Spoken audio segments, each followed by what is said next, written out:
largest naturally formed cave entrance out there in the whole of Britain.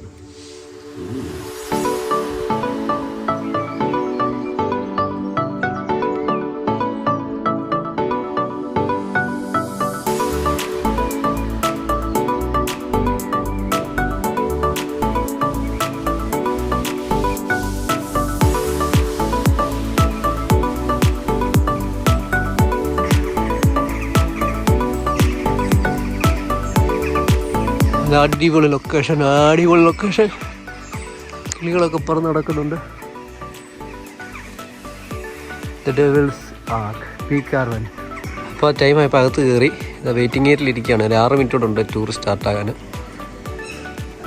അടിപൊളി ഒരു കേവാണ്, കണ്ണിന് കാണുന്ന പോലെയല്ല, നല്ല ഭംഗിയുള്ളൊരു കേവാണ്. Devil's Arse. Welcome to Peak Cavern. ഇതാണ് ടിക്കറ്റ് കൗണ്ടർ. എൻട്രി എക്സിറ്റ് ഇവിടെ നിന്നാണ്. ഞാൻ ഇതുവഴി ഇങ്ങോട്ട് കയറി വന്നു. അല്ല, അവിടെ ഒരു സ്റ്റേജ് ഉണ്ട്. ഇവിടെ എന്തൊക്കെയോ പ്രോഗ്രാംസ് ഒക്കെ നടക്കുന്ന സ്റ്റേജാണ്. എന്തൊക്കെയോ പക്ഷികൾ ചലിക്കുന്നുണ്ട് ഇവിടെ. നമ്മുടെ കൊടൈക്കനാലിലെ ഡെവിൾസ് കിച്ചൺ പോലെ ഇത് ഡെവിൾസ് ആർസ്. ഇതിൻ്റെ ടോപ്പിൽ നിന്നുള്ളൊരു ഫോട്ടോസ് ഇവിടെ വെച്ചിട്ടുണ്ട്. This is Peak Cavern. Peak Cavern is our very polite Victorian name. We do have a much more fun medieval name, and that is the Devil's Arse. I will get to both of those names and why we called them a little bit later on. I'm not the arse part of our name, believe it or not. My name's Charlie, and I'll be your guide and storyteller for today. I'm going to start us off with explaining what it is you're looking at. This is a 400-year-old rope-making factory. Because way back when, in the 1600s, loads of lead was found in the hills. About 250 lead mines cropped up all over the valley, and 2,000 lead miners moved from all over the country to come and live in Castleton. And there was already a little bit of mining going on, so there were already rope makers living here, but they were making rope along the old Roman roads and down by the rivers in the dry season. Castleton isn't famous for its Caribbean climate, is it? So the dry season is actually about 2 weeks. So when 2,000 lead miners turned up wanting lots and lots and lots of rope, they needed to meet that demand. So they moved down here, they built all of their cottages in the gorge, and then turned this into their factory. This stuff here is called twine. Traditionally it was made out of hemp. Can't grow that in the UK anymore, so nowadays it's made out of flax. Did you know it's our largest export in the UK? Medical marijuana. We are the largest exporter of it in the world, and it's Theresa May's husband who owns the biggest farm. Funny that, isn't it? Anyway, I'm not here to radicalise you. What this job is that I'm doing was given to the teenagers, because they were the fittest and healthiest of the bunch. They could run up and down the cave all day long, laying out the line. And all I'm doing here is a very simple 6-strand washing line. So if I was making a rope for the mining industry, it would be 60 strands, 60. And it wouldn't be 20 feet long, but it would be anywhere between 250 to 300 feet long. So starting here, finishing right around the corner, into the back of the cave around there, past where the stage is now. That's one. Doing that 60 times is about 3 miles of walking, and I'm guessing you don't want to be here till next week, so I'll do this much smaller one. Now, I start turning this handle, and the magic can begin. Probably wondering why we're making rope in a cave. 1600s, loads of lead found in the hills. The rope makers needed somewhere dry to make their ropes to meet the demands of 2,000 lead miners. They moved into the cave. And that's about as far as we've gone. Makes sense. Thank you. You're welcome. This thing here is called a top. It's basically a piece of oak with grooves carved into it. It sits in the middle, holding it all apart. If I was making a rope for the mining industry, this is the top I would use. Great big Thor's hammer looking thing. Hello there, folks. Come on down. So, perfect. Keep doing that for the next hour. We're going to carry on the tour. I'm kidding, but do keep going. So as you're turning that handle, all of these start winding together, turning into those tiny ropes I was talking about. And then as the tension builds up, the sledge starts pulling towards you. Keep it up, keep it going. Don't stop yet. Good job. Don't worry, I'm about to do the really hard part. Are you ready? A little bit further, and stop there. You are 1/3 of the way through. How's your arm feeling? Yeah, good, good. All right. Well, let me unhook this thing. So this thing is called a spinner. Does exactly what you'd expect it to. It spins. Go, go, go.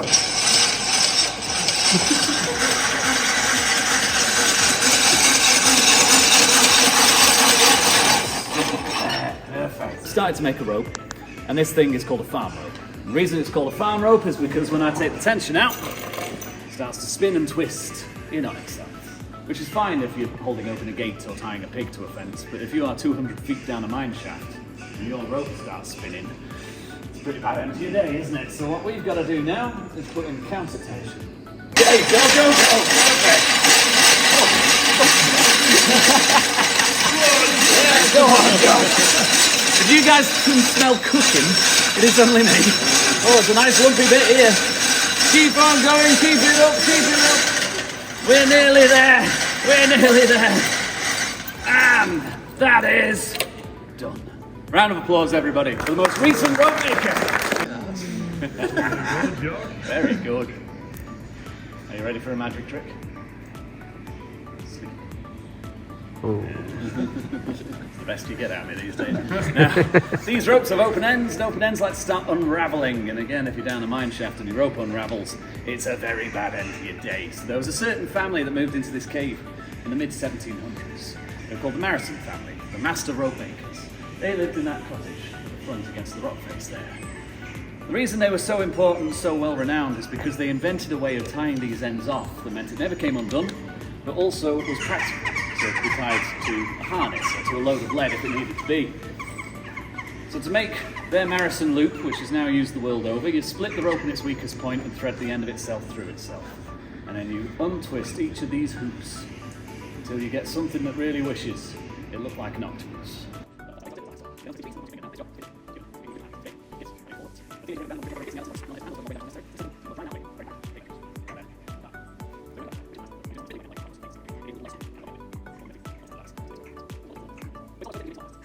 You then take this loop that you've just made, you take your original loop, pull it through each other, pull that tight, and there we have teeny tiny, very functional Marison loop. They'll never ever come undone. To show you what it's meant to look like, this thing here is a 60-strand lead miner's rope. 6-strand washing line, but made in exactly the same way, with exactly the same tools, and I was one of them. Up here is your Marison loop. So you see it comes through itself on that side, wraps around itself like a snake eating its own tail, harness, load of lead. This thing is also 10 meters long, so for a full-length lead mining rope, 10 times this length. It's a hell of a lot of turning that. You lose quite a lot in the twisting process, so traditionally they would use either a pig or a horse to stretch out the rope. I'm going to use approximately 14.5 stone to do the same thing, so let's see how well we did. Nice! I usually get a lot closer to the floor than that, so that's pretty good.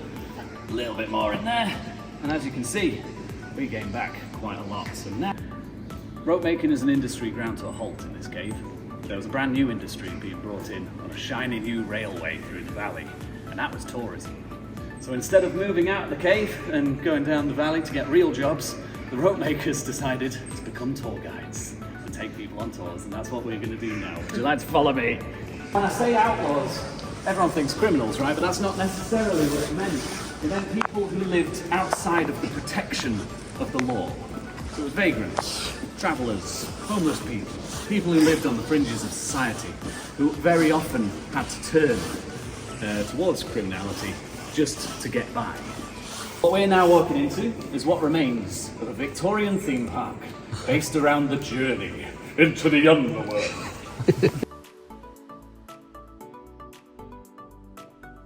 Guide ഞങ്ങളെ അണ്ടർഗ്രൗണ്ടിലൊക്കെ കൊണ്ടുപോവാണ്. എൻ്റെ കൂടെ കുറേ സായിപ്പന്മാരൊക്കെ ഉണ്ട്.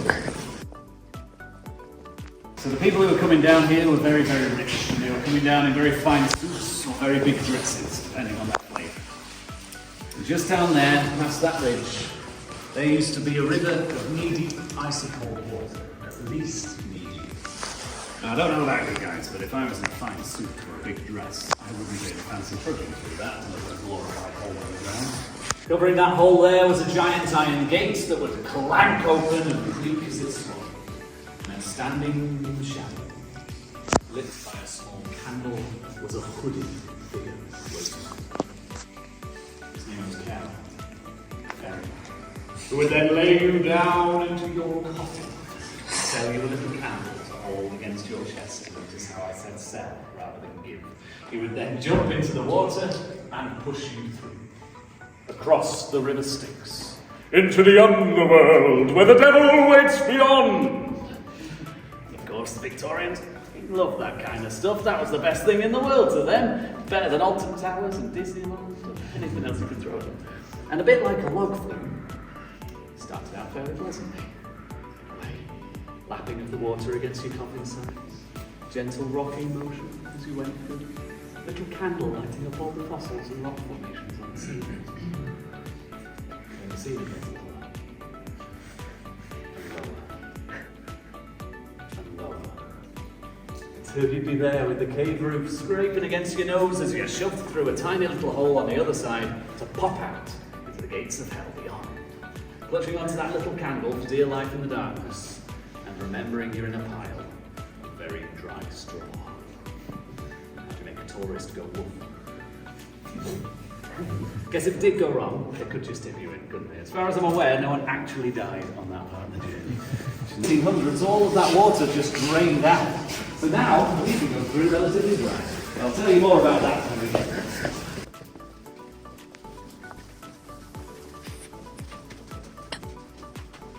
9 degrees right now. I say that with confidence because it's always somewhere between 7 and 9 degrees down here. It doesn't matter what the weather's doing out there, it's a constant temperature, constant-ish down here. And every single cave in the world has a constant temperature. It's why traditionally people make cheeses and wines and things like that in caves, is because they're basically giant natural fridges from the insulation of the rock. It is also how they measure where a cave entrance ends and where a cave itself begins. And because ours happens under that little bridge, it means we've got the largest naturally formed cave entrance out there in the whole of Britain. Take that to the bank.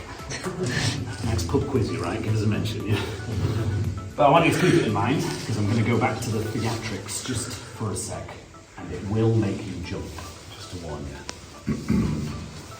Ladies and gentlemen, this is it! The pinnacle of your tour, the very thing that brought you here today, the thing that you in particular have been most excited to see.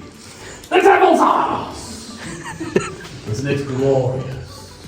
Isn't it fascinating? Isn't it a puddle? Not really anything to write home about at all, is it? And that's the end of our tour. Thank you so much for your time. The reason it's called the Devil's Arse is not because of what it looks like. This cave floods, usually in the winter, whenever we get extended periods of heavy rain or snow melt on the hills. All of that water goes underground from here to nearly Buxton, and most of that water ends up in here. And when I say floods, it goes from that to this in about 20 minutes. It's crazy when it happens. Last time it did, I had 40 people on my tour and I was at the far end of the cave, and I got the radio call come through saying the water was rising. But don't worry, I don't think we've had enough rain for that to happen today. Though I did say that last time too. That water then sits around for about a week and then starts to drop out. Most of it goes out the way you'd expect, out through the entrance that way. But then something kicks in and it starts getting pulled out through there. And what's through there is referred to as a sump, which is essentially a shape in the rock that does this and twists downwards. And that means you've got little pockets of water and little pockets of air. And when all of this water forces its way through there, the air has to come back out, doesn't it? And what happens when you force air through a narrow, wet passage?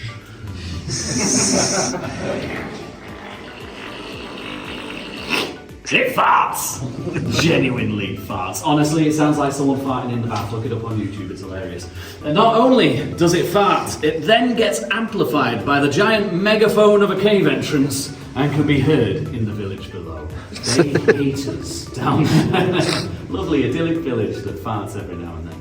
But it's to the point where we were mentioned by the Normans when they wrote their first geographical survey of England, the Domesday Book, in 1086. And they called us Peak Cavern.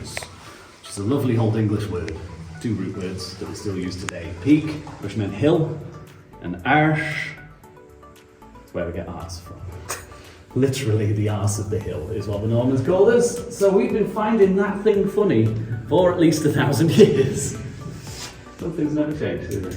Now, I've introduced you to the Devil's Arse. You're about to get acquainted with each other's. This section here is called Lumbago Walk. Now, I don't want to panic you, so I'm not going to. The low part that you see here is the lowest part. So after this, it starts to open up. There's a nice gap halfway through called the Bell Chamber, where even all 6 foot of me can stand with my arms stretched above my head, where we'll take a little break. We then go through another smallish tunnel, and we'll be out into the Great Cave beyond, which is even bigger than anything you've seen down here so far. So don't worry, this isn't the rest of the tour, it's just this little bit. I go the highest route, so if you're following me, mind your head, and I had a big breakfast, so hold your breath.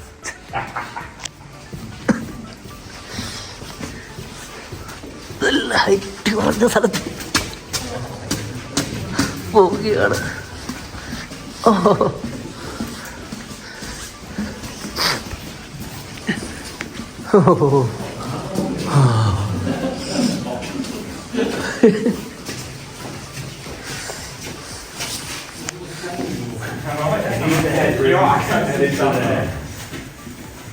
Get a little bit to the full sense of security of that bit. It gets lower there.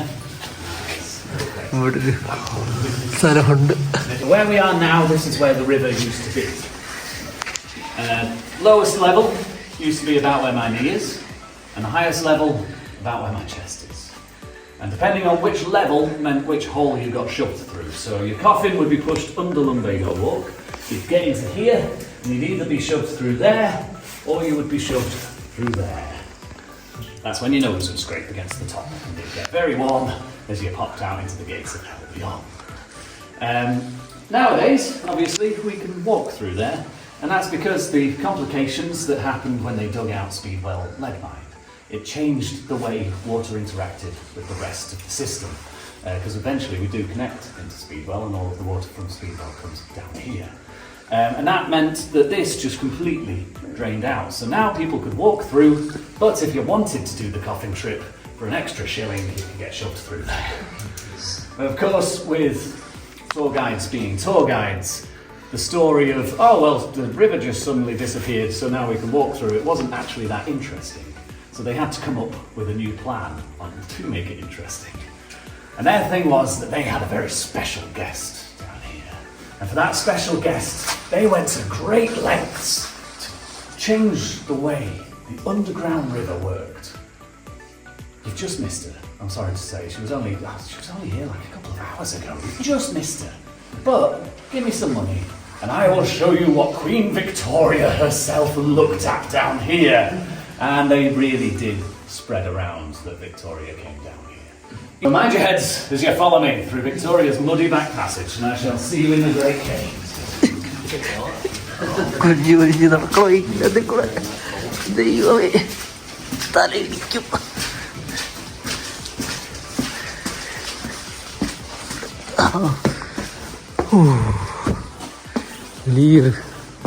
വലിയൊരു കേളിട്ടുണ്ട്.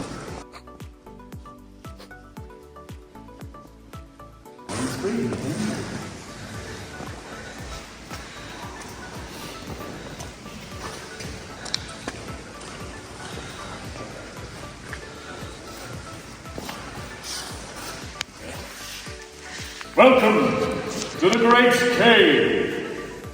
I love doing that. We now call it the Great Cave because, if you ask me, it's a cave and it's pretty damn great. But to the road makers and to the Victorian tourists, this was the gate of hell. So I want you to imagine you've been shoved through either one of those holes down there in your coffin. You then wash up on the shoreline, and the now soaking wet, grey-faced, toothless, and let's face it, more than likely inbred road maker helps you out of your coffin. Honestly, we've done their family trees, their wreaths. He helps you out of your coffin, and if you're the first person through here, he leaves you here on your own. There's only space for one coffin to get through there at a time, and every single bit of light that you can see in here is electric. Not much access to that back then, did we? So if you all look down there towards that hole, and maybe hold on tight to the person closest to you. I'm going to start turning out these lights. And you'll see just how much work that little candle is to fight off the darkness.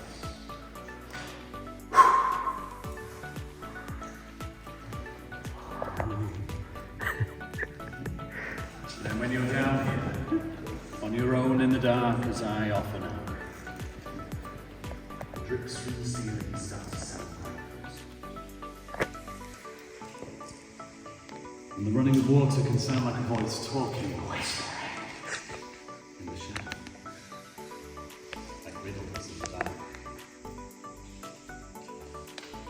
Sometimes the light will play a trick and you'll see a face